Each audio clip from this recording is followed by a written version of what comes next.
Welcome back, fellow creators. Today's video is really a special one. I'm actually going to keep this intro straight and to the point. Last week, I had the opportunity of interviewing a content analyst who works directly at TikTok. He deals with community violations, banned accounts, reviewing content, and much more that he actually shares in detail in our conversation. This is a longer video than usual, but there is so much gold information here about the inner workings of the TikTok system, shadow banning, the algorithm, account authority. So I'll leave the timestamps to each of these conversation points below if you're interested in skipping ahead. Now, we did ask that his name not be disclosed for privacy reasons, but I will say we've got a part 2 of this interview coming soon. We're going to be scheduling that. So if you have any particular questions that you want to ask someone who works directly at TikTok, who likely has the answers, feel free to suggest these to me on Instagram and I'll bring them up in our conversation next time we connect. So that being said, enjoy the interview, and without further ado, let's talk TikTok. Hello everyone, today I'm absolutely thrilled to have the pleasure of interviewing someone who actually works internally at TikTok. And for privacy reasons, he's asked that his name actually not be disclosed. So this is an incredible opportunity to learn about some of the inner workings of the platform. We've got a couple of member questions that I will be asking towards the end, so be sure to stick around for the full duration of this video. And thank you so much for willing to come forward and share some information about the internals of the platform. Yeah, of course. Anything to help. So I'm curious, could you give a little bit of background information? What exactly does your position, your job entail at TikTok, and maybe some of the, I know right before this you were talking about some of the reasons why you're actually willing to share some of the internals of the platform. So anything to give people context for a discussion. Yeah, so for the most part, internally covering a lot of the US, Canada, New Zealand, Australia area. And so a lot of that has to do with anything from answering the general questions like, hey, I can't, I'm logged out of my account, all the way up to why your account gets banned. And I know we have teams all around the world and all that we deal with everything from what the creator fund is and more.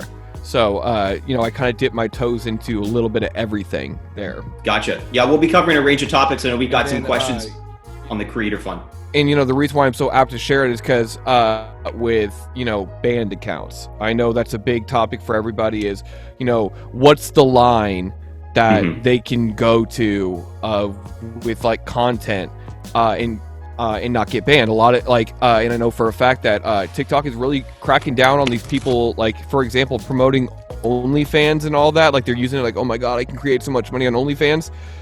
Those people are going to get banned quickly.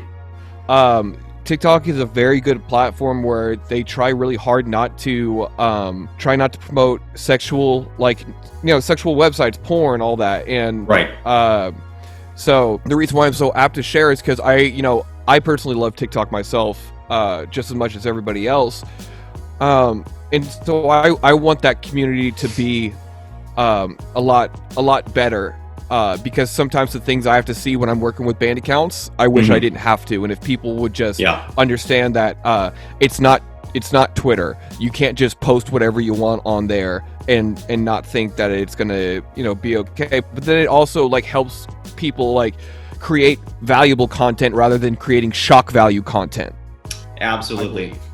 Yeah. And I think too, I have to add that I think that's one of the transitions that I've seen TikTok implemented, push for more and more in 2021 is not only advocating for more professionalism on the app with some of the longer time durations, 3 minutes now being one of the extents that creators can upload videos for. But another aspect that I really want to commend the platform overall with is the fact that in its community guidelines, it's the only social media platform to flat out ban any financial schemes, multi-level marketing, get-rich-quick schemes, both with its ad platform and the internal user content. And I've seen a lot of those getting taken down, and I think that's a great step just to safeguard the community as a whole from any of these false opportunities. That's what, again, has their thoughts on TikTok as a company. But for me, who is someone who's worked in the corporate world, in business, and then also in other industries, I have never worked for a company that has truly cared about their users and their employees more than TikTok. And that's a big reason is that we don't thrive without the content creators. Right. But we hold the content creators to a high standard because we believe that we're giving them a platform, and we all know the average demographic for people are a little younger. And so we want to prop these content creators up and give them a voice and give them a platform for what they do and let their voice be shown and heard. But we want them to understand that you also have a responsibility while you're on that platform to not do anything that could, because we want to create a culture of excellence and positivity, essentially. Because TikTok last year especially was a beacon of light for a lot of people during what was a horrible pandemic. Absolutely.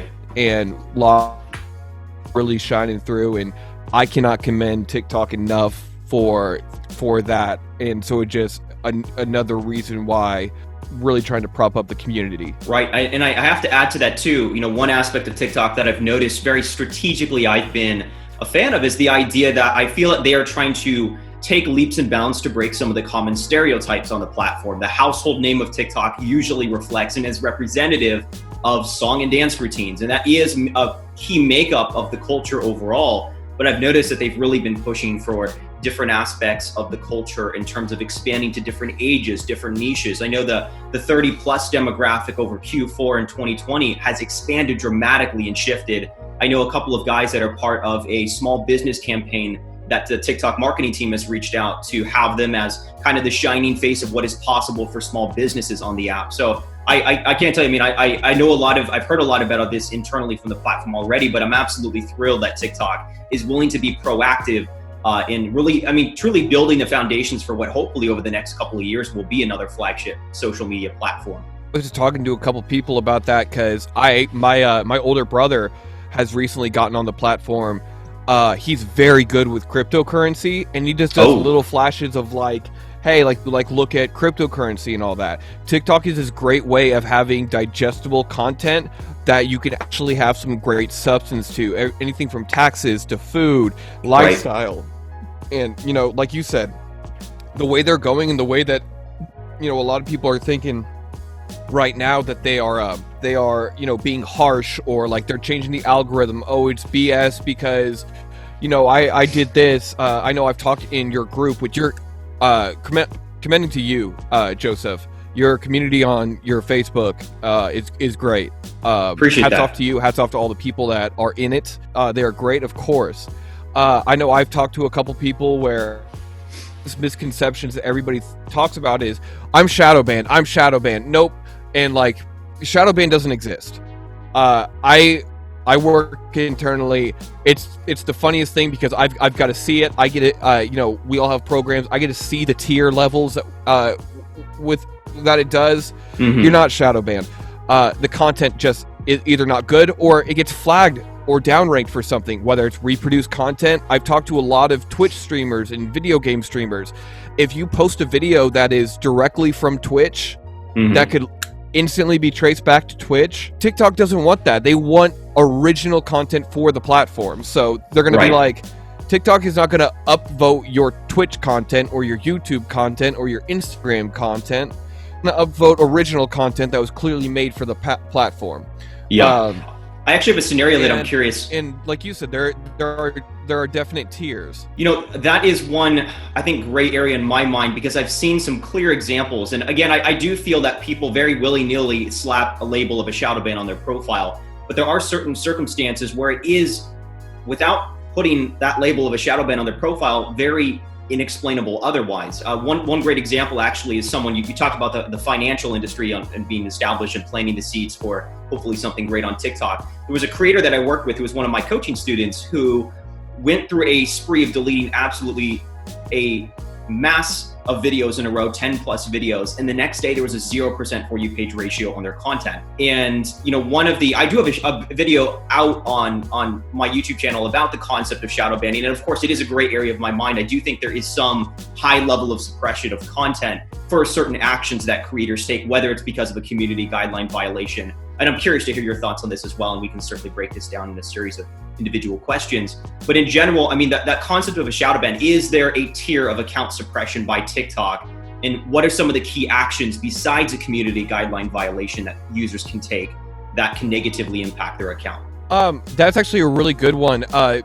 And without it sounding redundant, mm-hmm. it truly is get a video suppressed or downranked or deleted or something like that is if it goes against community guidelines. And I know that's like not the sexiest answer, like everyone kind of wants the conspiracy, but we also have to take into consideration that while for example, the team I work with in America that covers 3 continents, we're still only a couple hundred people for 3 continents of probably close to billions. Mm-hmm. So the algorithm does a lot of that work. It is an algorithm. It is a computer wrong. If you have one strike against your account, your account's gonna be filtered a little bit more often than not. It's kind of like in the NFL with the substance abuse.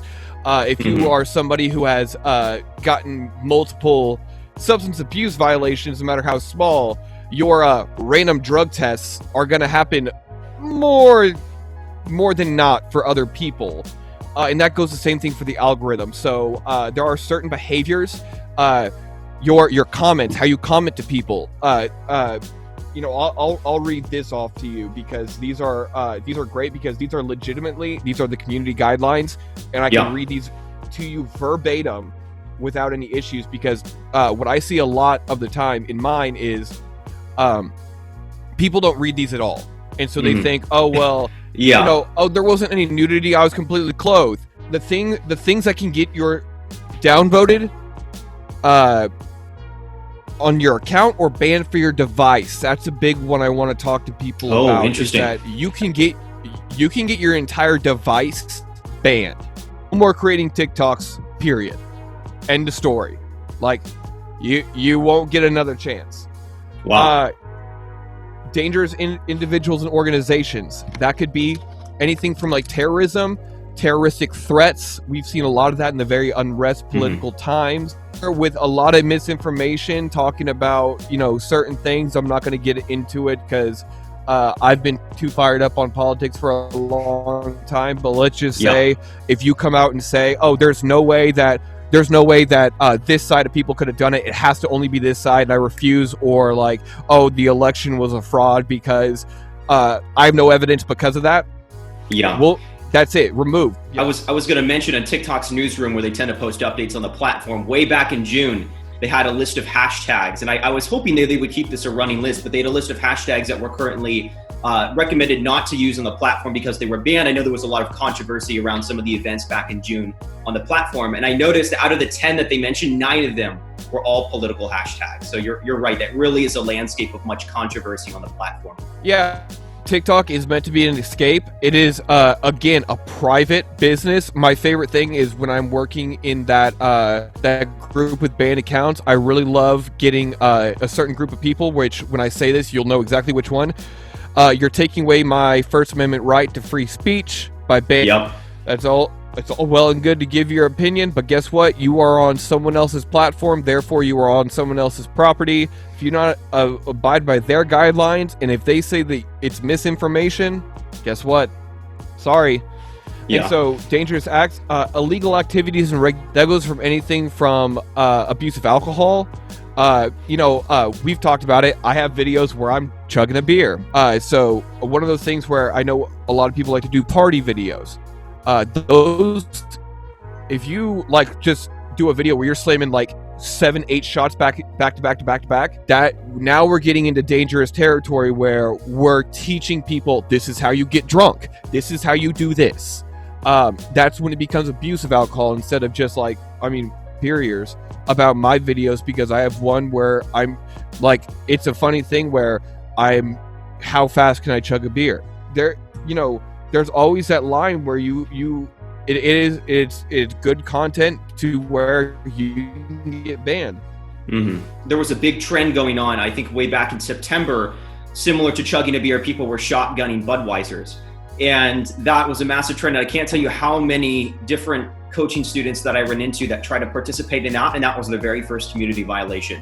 And I do have to mention, I'm 100% with you in the fact that once you have that strike one out on your profile, the algorithm, the platform as a whole, becomes a little bit more meticulous and scrupulous with you overall. And that's why I always tell creators too, especially if you've had one already, you really can't compare the standard of your own account or the content that could be taken down is someone else's who may not even have that community violation in the first place, because you're on the radar and you're expected to be a little bit more careful in the future, and there's higher standards for you.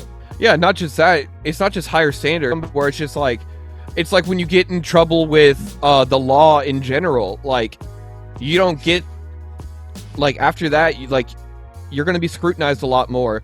But your job to be able to get rid of that reputation with the algorithm is to have more than consistent, always being perfect on what you do and no violations and all that. It's being, it's basically like, think about it like starting over. Like, once you get that community guideline, you have to go, okay, cool. It's like I'm starting over from the account, but not just that. I got to show them that I am dedicated to, you know, participating on TikTok without getting violations, because again, you're gonna be scrutinized. Things where it gets a little gray area, where if you don't have the community guideline violation, that gray is gone now. It just is. Like, you have to be utmost best behavior, period. So if you're like, you get the big one is nudity and pornography. That's a big one I see all the time. If you get that violation for a downvote, don't be posting a lot of cleavage. Don't be posting shirtless pics for guys.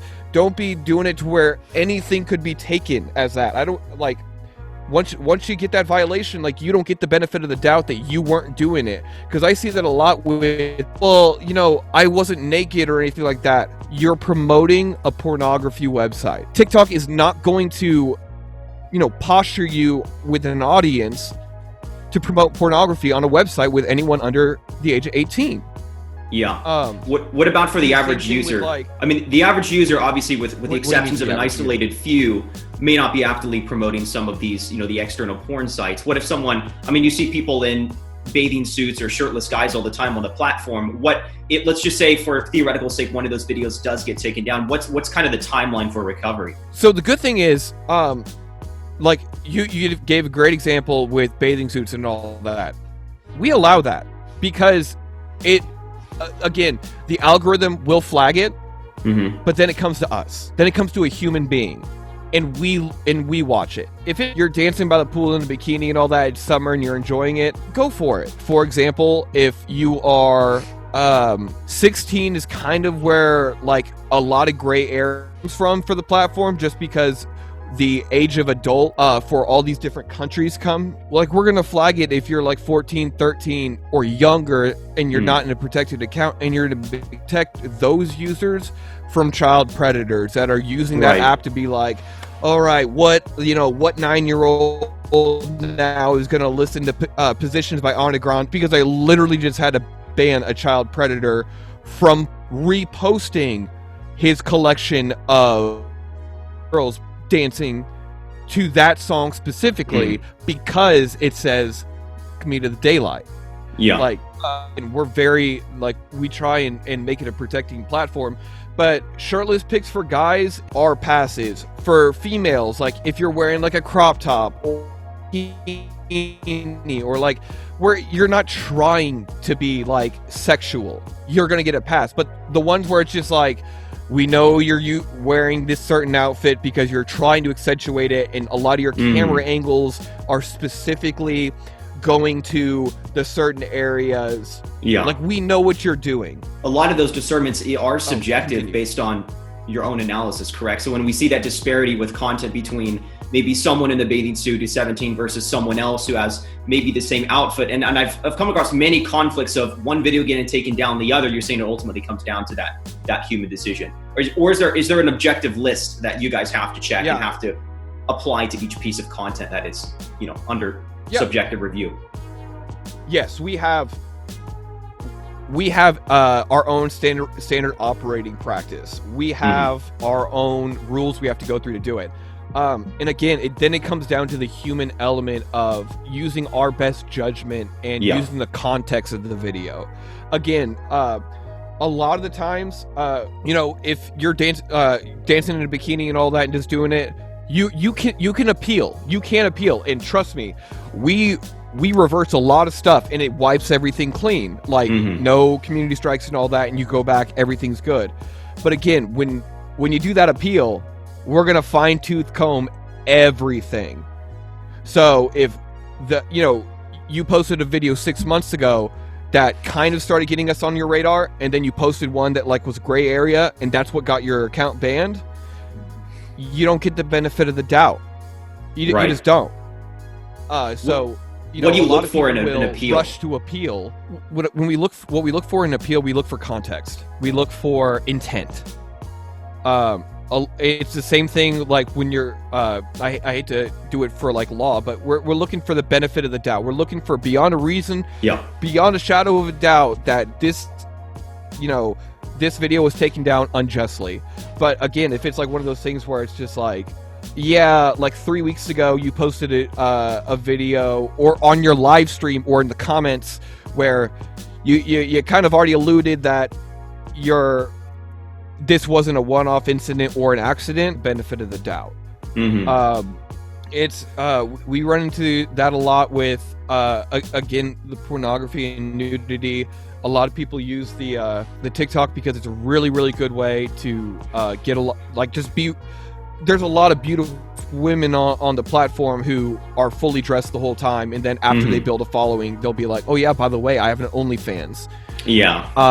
Again, you don't get the benefit of the doubt if after you get the community strike, because if you're saying you have an OnlyFans, you're gonna get you're not gonna get your account banned right away.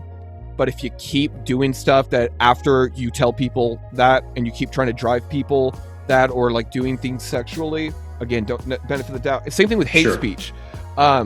TikTok has taken a very strong stance against hate speech, and a lot of people think hate speech is just very racist, very vulgar things. I mean, dude, I've seen racism alive and very well, but it's a lot of stuff too where again, getting in the political thing where a lot of accounts will villainize the Republican, Democrat, and all that, and just say very hateful things.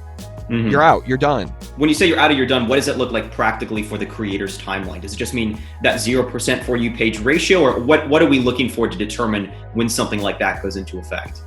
Obviously, different overreaching community guidelines will get different actions, no matter like how, like first offense or anything like that. Minor safety, like anything that has to do with like protecting the children, like you don't get a warning, you don't get a slap on the wrist, you don't get like a strike. 9 times out of 10 you're gonna get a ban, and that other 1 out of 10 times you're gonna get your entire device banned, because again, protecting the children. Hate speech, a lot of that will be like, all right, you can't comment for a little while. There's a lot of like small bans, like day, week, month. I've dealt with people who have their live stream banned for a year because they'll like they'll do hateful rants, or they'll do sexual dances and all that. It's just like, hey, we've warned you, and we're trying not to like completely like throw you off, but there are tiers, but there also are. I remember in the beginning of the pandemic, remember when that suicide video was going around? Yeah, there's a lot of controversy around that on the platform. I do.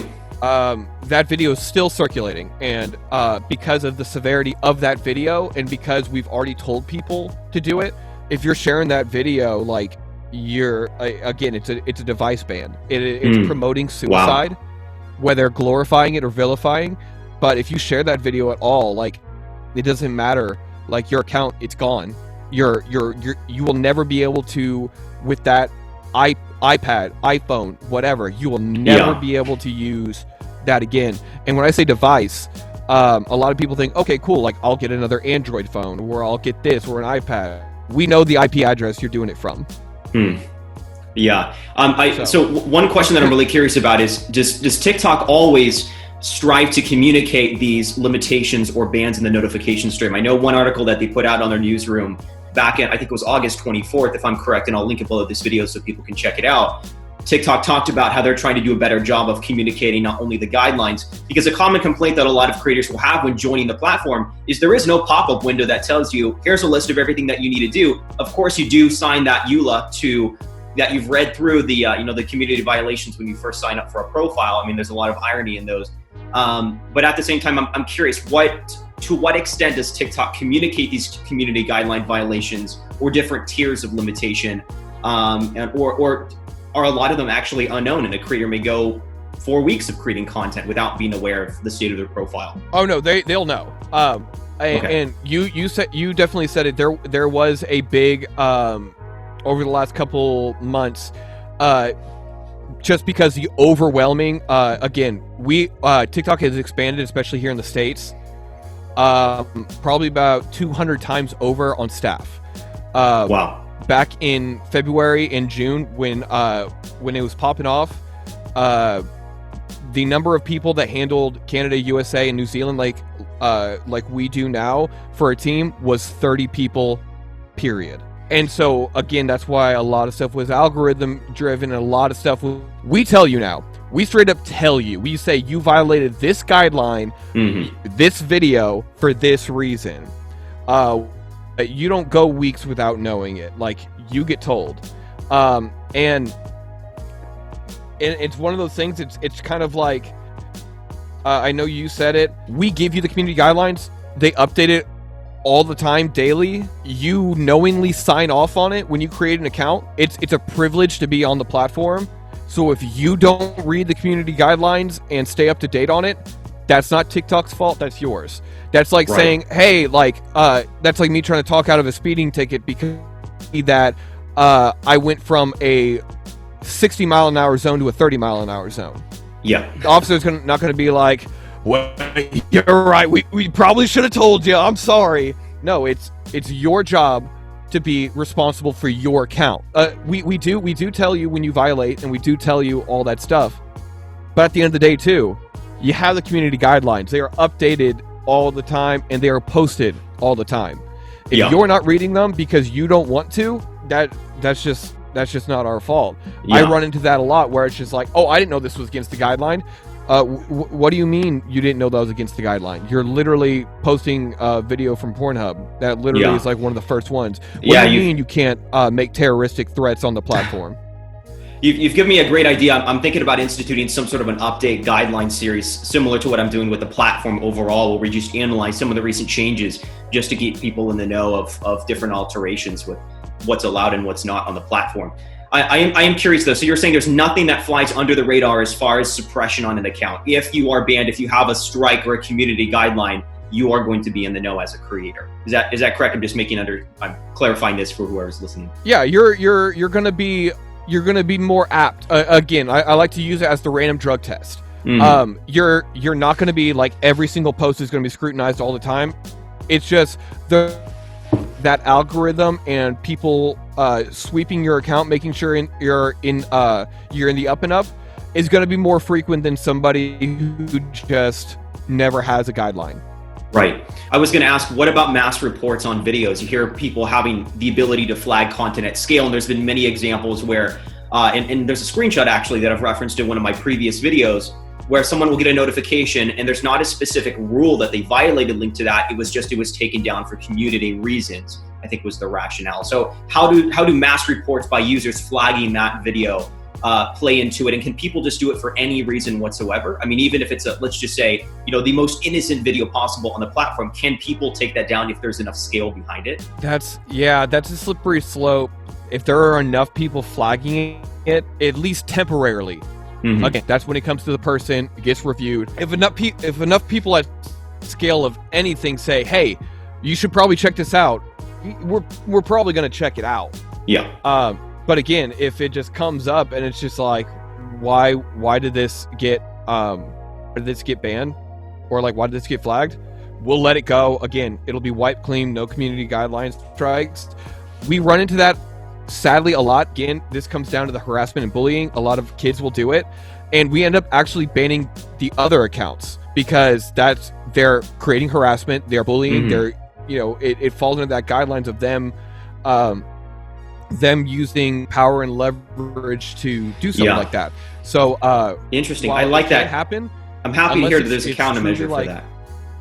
Yeah. Like I said, the algorithm drives a lot of it. We have billions of users and not even hundreds of thousands of employees. So we do lean on the algorithm. We do lean on that a lot. That's why there are appeal systems. But at the end of the day, I would say 99% of the videos that I get sent to me or accounts that get banned, they're all valid. Like there's only been a couple times where I'm like, oh, like back in the first week of December, we ran into a bot ban where we were updating our system to get faster, and it ended up banning by accident a lot of accounts, like a few thousand. So stuff like that has happened, but again, that's the 1% outlier. After, like, when I say that people will be like, I don't understand why I got banned, you know why you got banned. My favorite thing is when a lot of people will tell me, oh, my account was hacked, someone else did it, give me the account back. Again, we can see what device is like messaging us in, the IP address, location, and we can see what device posted that. Lying to us is actually going to hurt a lot worse, because now we know that you will post the content, and now we know that you on your other accounts you can't be held accountable. So you'll actually get your other accounts flagged a little bit easier if you are if you get an account banned and then you say someone did it, it was an account takeover. Guess what? All eyes are going to be all over your other accounts now too. Yeah, so I'm curious too, when it comes to some of the different actions that can permanently get an account revoked. And by the way, when you say that an account is banned, that's an action that you are physically taking. Is that reversible? Is there any contingency that you might relinquish that action? Yes. If you're under 13 and you have an account that's not a child account, you are never getting that account back.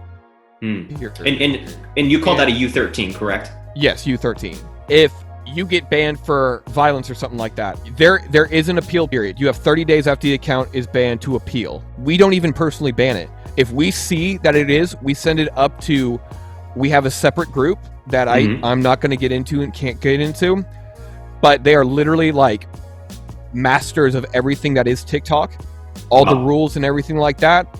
They know more, and they have been with TikTok since the beginning.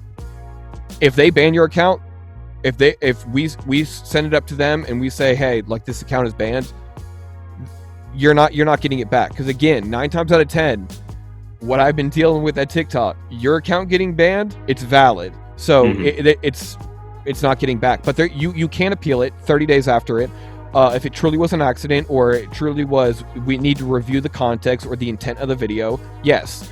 But I mean, for example, I ran into one today where it's just like, you've probably seen it, where it has like the win pop-up bar where it says, show me your ass or I'll die.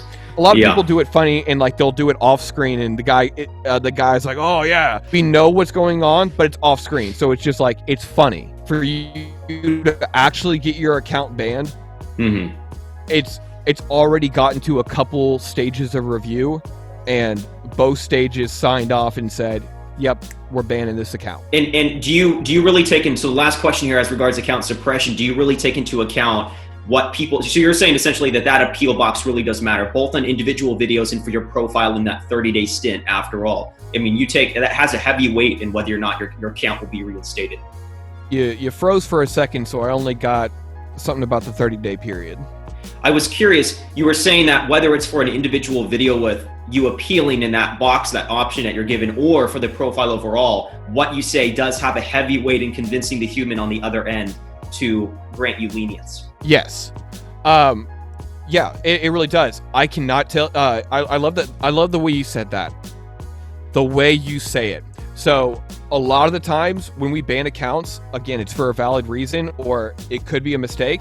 If you message in and you're cussing us out, telling us we're fucking idiots and this is fucking bullshit, we're going to sue you, like, trust me, this is all stuff that I see all the time. My favorite is, we're going to sue you, we're going to take legal action. I had one dude literally was snorting a line of cocaine, and he's like, and he's a rapper, and we banned him for doing a line of cocaine. Sue you, and I'm going to own TikTok. What's an email so I can send a case number to? Wow. My reply to him was, here's our email for legal complaints. Here's our, because if someone threatens to sue, we do have to send them to legal. And my little love note was, good luck convincing your lawyer that you doing cocaine wasn't a valid reason to get banned. We do run into occasionally where, like, violence, we get a lot of like really cool sword instructors and stunt coordinators and all that, where they'll, it looks like a very violent activity, so it'll get flagged and it'll get banned. for those situations where they're like, oh, we're trying to teach, give it. If you send us your certification that prove to us you are true, you're licensed in it, it's safe, you're actually teaching it, we'll let it happen. But like our hunters or like gun aficionados or like knife aficionados or something like that, you're not do it safely. You're not a gun instructor, you're not a knife instructor. Yes, you might know the proper ways to do it, but again, you are not qualified to do that. Same thing with a lot of people who are like snake aficionados. It is dangerous activity at all. Sure. Be certified, or that's it. Yeah, I'm curious, what does it look like practically for the user in showing that certification? One of my previous coaching students, actually very similar to the example you brought up, owned a pet snake, had a terrarium in the background, showed that on a live stream, ended up getting that privilege revoked for an entire week's duration. So, I mean, obviously there's not an ability for every single video to show the authenticity and the authorization that you have to own a weapon, teach archery. So how is that communicated in the content or in your feed as a creator? So we give you that chance. So like if you get flagged for something like that or like a snake, so like I'm gonna use that example, 9 times out of 10, if he just had a snake in the background, he's not gonna get flagged. There had to have been something he did in that live stream to get it banned. Again, I take what they say with a grain of salt. I've done it before, where I'm just like, I don't know why I got banned. Like I didn't do anything wrong. And then like the feedback comes back and it's just like, well, we watched you do that. And it's just like, yeah, I know I did that, but I didn't think you guys saw that. Oh, yeah. Wow. But when something gets flagged and you have the chance to appeal, it's kind of like age verification. If we ban you for being underage, but you're like, I'm 16, just send in a copy of your ID or your certification. That proves to us, we validate it, we make sure that it's validated, and then we go back, and then you go back to it. Everything's clean. But it's one of those things where it's the same thing as like when you get pulled over for a car. They don't know right away that you are able to drive a car. So if you're speeding, they're going to go license and registration. Prove to us that you are able to drive this car legally. Then we can talk about the other things. It's the same thing here. It's just like if you get a violation strike, prove to us that you're certified. Then we can take, the next steps to do it properly. But if you're not certified and you're saying, well, I'm just trying to teach people, you can't prove to us that you're actually valid certified. Oh, I'm a doctor. I went to medical school, but I never got a certification for it. Like, you're not going to get licensed. Sure. But just for clarification for anyone's watching, when you do have the option to appeal, there's the ability to attach documents. So when he's talking about, right, the proof of authorization or a license or any sort of credibility for your profession, you're referencing that ability to attach that information, correct? Yes, and that will be reviewed by our legal team. Can you talk a little bit about U13? Because I know one common complaint, especially creators have when joining the Creator Fund, is that they use the wrong birthday. And that's one of the telltale signs in order to be eligible, right? You have to be 18 years old to be part of that program. So does that factor in at all? I know especially, there's been many, many creators that I've connected with who just randomly scroll through that wheel to select their birthday when they just sign up for their profile. So how does U13 factor into all that? And how important is that birthday for signing up? It's very important. It's very important. If you put the wrong birth date in, it prevents a lot of things. You have to be 16 to go live. 16,000 followers have to go live. 18 to be in the Creator Fund, obviously. 13 to be on a normal account. Put your birthday in correctly. Don't lie about it. We're going to find out. I promise you.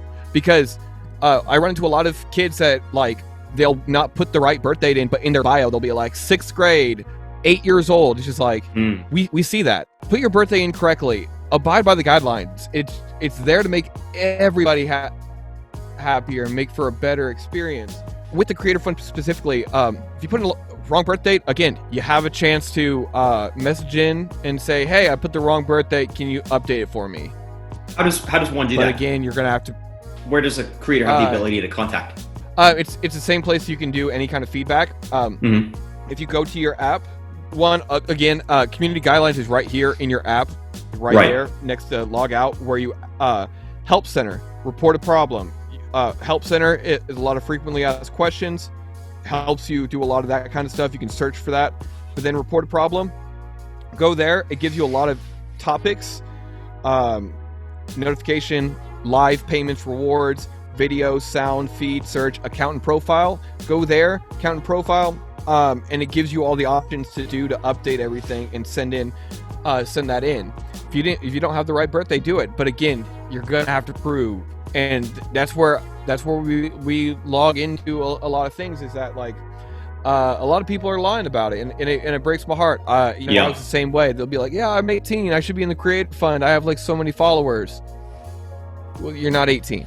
Yeah, I mean, I can't tell you how often I come across that as a legitimate reason for not having access. People will meet all of the thresholds, 10,000 views in the last 30 days, 10,000 followers, and then eligibility of 18, and then being in one of the countries it's offered.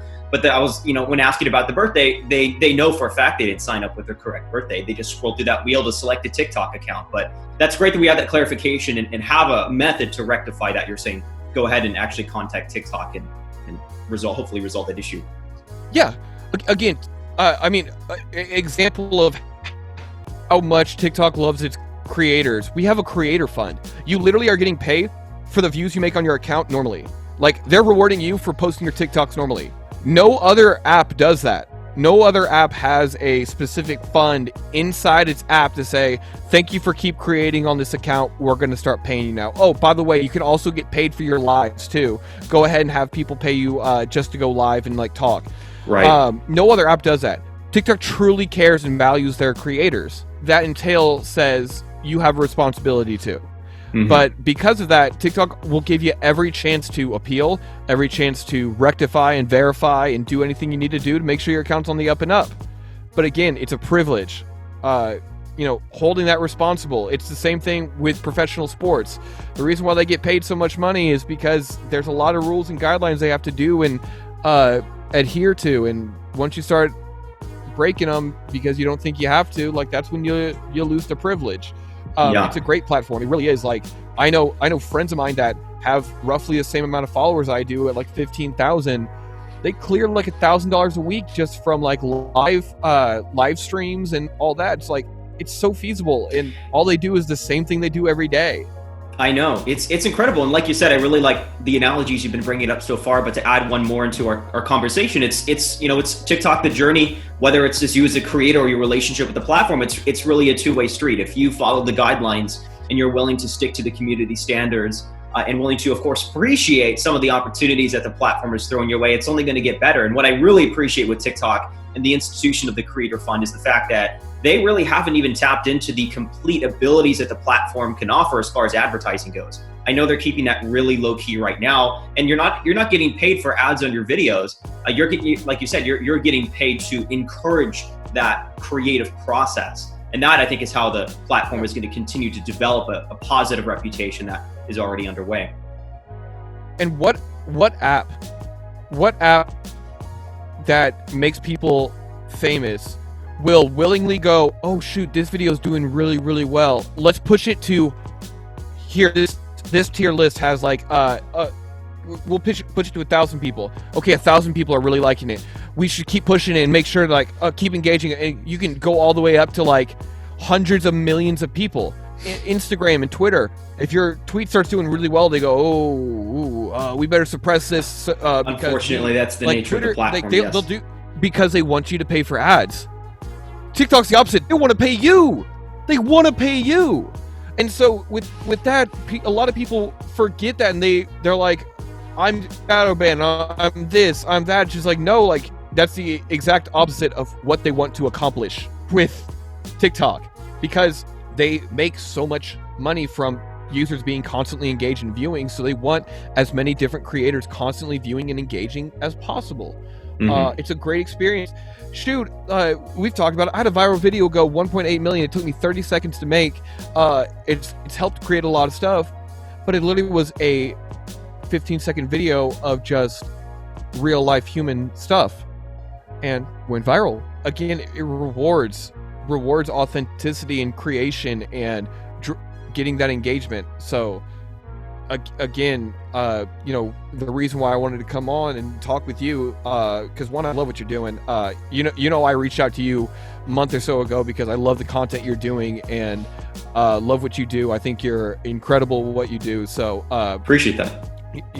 been really grateful to get to know you over the course, and colleagues to say, but it just makes it easier, and it'll just help me and my team and everyone at TikTok in the long run not have to deal with a lot of stuff. And I just feel like it'll just make the platform better, because I want it to be better, because again, I've never worked for a company that cares as much as TikTok does about their creators and their employees. So I want the success of this company as much as possible, and I want the success of every single user that's listening right now, because your content is good, you have a niche, and you have an ability to create your own kind of brand around it, and I want you to succeed, but I want you to do it correctly, and I don't want you to fall in the pitfalls that everybody else does, where why is my content not getting pushed out? Why am I getting banned, shadow banned?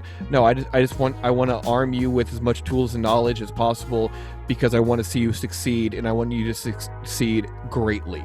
Yeah, I love that approach, and especially I'm sure it's so meaningful to creators to hear someone internally coming out and say that, because you don't hear that from major corporations, especially with those that come forward, the whistleblowers, the deal breakers of Facebook or Instagram. I mean, there's such a negative connotation associated with a lot of those big market cap companies, and to hear that TikTok is willing to not only institute aspects of their platform that help the creators, but is willing to tap into those audiences to make connections like this, to understand what the user base actually desires and some of the problems that they're dealing with. That's awesome, and it really is the foundation for something great. Hopefully that'll scale to meaningful impact in the future. So one thing I'm really curious about, I think the last major concept that I know a lot of users would love to learn a little bit more about the inner workings of is the exact structure of how accounts are ranked. I know this is something we talked about in previous calls. There's a lot of theories with the algorithm, and I know, especially when TikTok was considering getting bought out by, Oracle and Microsoft and some of the other companies, one of the deal breakers that a lot of the mainstream news covered was the idea that TikTok's algorithm is a closely shrouded secret, and guarded trove of treasure, and doesn't want to disclose any of the inner workings of what makes it so unique. And I do understand it's in development across multiple platforms for several years now. So what insights, if any, do you have on how accounts are ranked? What does a creator who just signs up to TikTok, what's the status of their profile, and what are some of the actions they can take to improve that? So I know a little bit about it, because like what you said, when it comes to the algorithm, they don't tell you. Unless you work specifically in that department, I cannot tell you with anyone that I have talked to, up ranks, down ranks, anything. They're not going to know the secrets of the algorithm. I can help levity some how they rank. So there are let's start with the tiers. So we have 1, 2, 3, 4. And that's how they put it on the videos. I remember going back to one of your videos. You are spot on with your tier. There are 4 tiers. The 4th tier, though, is not in that 1 million range and above. It's that 50 million range and above. Oh, wow. So it's like a god tier in terms of exposure. Yeah. For example, that 1.2 million view video that I have, it's only tier 3, but it's still getting views, but it went tier 3. Tier 3 is from about 100,000 to about 5 million. Then there's some leeway of, like, again, a lot of things get reviewed constantly. And this is all manual, correct? Like a video that just like flash fire. There's a human element in the process. Yes, because let's say a video goes viral in an hour, that's like getting 100,000 millions of views. Someone needs to review that just in case. For example, when that suicide video went all around, everyone was showing it. It did millions of views instantly. So there is always a human element at certain tiers. There's something called new creator test. I personally just got it. Once you hit a certain amount of followers and consistent views, your account on the internal gets flagged for a new creator, which means TikTok is now looking at you being like, hey, you're doing really well. We're going to monitor, because if you keep doing well, we want to know how good you're doing and how we can help you internally. That's when you start getting things like the email from the creator fund and other things, marketplace. They will, your account gets flags for things like that. Or like, for example, Charli D'Amelio, like hers is labeled just top creator. I mean, what's the threshold to be labeled as that creator on the rise? Is it, I know 100K is kind of like the big mark to get access to the creator marketplace. Is it subjective for every profile? It's subjective. It really kind of comes down to consistency of an engagement. whether that's consistent followers or consistent views, whether it's just one video that went viral that's still paying dividends, or you're just posting all the time. You had one video that went viral, but you're still posting on the platform all the time, not missing days. Whether it's one video, 3 videos, you're just showing that you're not settling for one viral video. You're committed to the platform and creating content for it, while also not getting any strikes or bans or anything like that. Sure. So there's a lot of gray area when it comes to terms of just what makes it. But that NC test, I always say for people, that's what you want to strive for initially, because then you have TikTok saying you're doing really good work, and so we're going to keep an eye on you. So if you keep doing good work, we're going to try and help you as much as possible. That's when you start getting those opportunities, but again, you start having eyes on you. Yeah, that's when you need to but we don't tell you when that happens. We just don't. So what are some of the other internals when it comes to your account ranking? So we kind of covered how the algorithm and the exposure, the content distribution process works. There's a review element, and there's different tiers of that journey. What about when it comes to your account? So you've got the new creator, you've got the top creator. As far as that account authority is concerned, is there anything in between? Anything that you're the next milestone that you're working towards? There is B-US, which means that you are B tier in the US of users. So you do really well. We flag you for celebrity. If you're managed, because at certain points, that's one we can talk about too, is once you get to a certain number of followers and all that, you actually get assigned somebody on the inside of TikTok. Yeah, I've met so many contacts at TikTok through that process. A lot of my coaching students are now signed to certain talent agencies. One friend of mine who's actually a math substitute teacher now got assigned a contact at TikTok when he was featured in Business Insider because some of the tutorials that he put out got on the radar of TikTok. So is that and I've heard also there's also some sort of a manual push too on the profile, or is that more of a reassigned level on this tier for the account? When you say manual push, what do you mean? TikTok is extra exposure, extra authority granted to that profile? Yes, exactly. Because again, you are now assigned somebody at TikTok. You are being rewarded for how good you're doing. So you are now getting a little extra spice, a little extra love, because we're not going to assign somebody internally to manage and work on your account just to sit there. Keep going. Again, more rewards for more better creations. Again, rewarding the content creators for every milestone they get to. Yeah, because you get out of it what you put into it. Absolute success. Exactly. If you could, and maybe we'll do a part 2 of this if that's okay with you. I know a lot of people are going to love the value that they're getting here. Could you just go through, not a problem, really quickly, go through that account list, that account tier list again, and then we'll end with one other question. So the account tier list, we you're talking about the NC test all the way up to. Yeah, just the different levels that are along that milestone of a journey. Okay, the milestone of the journey is really, really simple. You have the standard accounts, new ones. You're not flagged for anything, just standard users, all that kind of stuff. Once you start doing really well, you're going to get NC test, which is new creator test. That's when TikTok is starting to monitor you now, because you're doing really well, and they want to make sure that if you keep doing really well, other perks that come with it, creator fund, all that kind of stuff. You get obviously D, C, B, A, S, and then top. Those are all depending on the location you're in, it just says what tier of creators you are in that area. And then of course you have top creator, where it's it doesn't matter where you are, you're just top of the top, best of the best. You have all those ones. You also have where we mark you for what you do specifically. So musicians, celebrities, what genres you do. So that way, again, it better categorizes your account. So that way, again, we're just pushing you to the right people. Because if you are a musician on there and you're getting pushed to algorithms and For You pages that most of these listeners, they might like music, but they're on TikTok for funny cat videos. They don't want to see that. They want to see funny cat videos. So it just, the more you do it, in the better the better content you put out, the better categorized you are, which is only going to internally help you. So a quick one is just NC test, then you get your creator, and then you get, of course, the tiers of like what level you're at in the country you're in, and then of course top. So that's like a quick breakdown. Yeah, absolutely. And that's one thing that I really try to promulgate as well in some of these videos, is the idea that continuity really does matter, not only with the hashtags, but your ability to influence a certain niche, which helps with engagement, which helps cultivating that core community. So I guess my question is, what are some of the do's and don'ts that new creators just getting started on TikTok should avoid? I've heard a lot about the first 5 videos mattering as kind of determining that new creator threshold, or whatever you want to call it. What's your thoughts on that?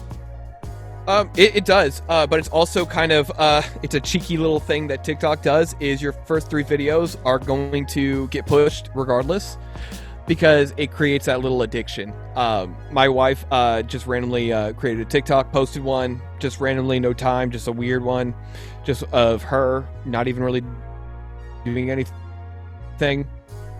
3,000 views within 12 hours. No followers, no nothing. Mm-hmm. Now my wife makes a lot of TikToks all the time.